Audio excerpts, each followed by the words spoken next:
Cho'ponchi degan ovqat bor. Ha. Mazasi esimda qolib ketgan zo'r ovqat. Unga qo'zilarni so'yilar ekan asosan. Kichkina qo'zi. O'zi qonun qoida bormi? Qo'yni mana yoshdan mana yoshgacha so'yish kerak. Ya'ni mana yoshdan kattasini so'yish kerak degan. Unisini bilmayman. Ehsonga yoshiga to'lgan bo'lish kerak menimcha.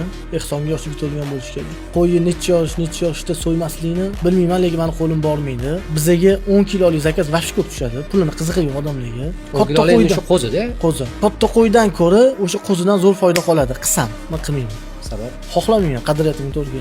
O'zim ko'nglimdan uni puli menga kerak emas, uni ish qilmayman. Eng kichkina qo'yimiz 20-25 kilodan boshlanadi.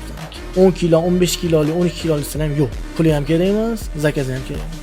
Xohlamayman. Qo'lim bormaydi. Qo'limiz bormaydi. Ya'ni jamoa bilan qo'limiz bormaydi. agar qo'ylar inson tilini tushunganida bu gapingizdan keyin umringdan baraka topgan deb olardi. Qo'ylarmi? Qo'ylar, ayniqsa qo'zicha. Rahmat. Qo'ylarga. Qo'zicha.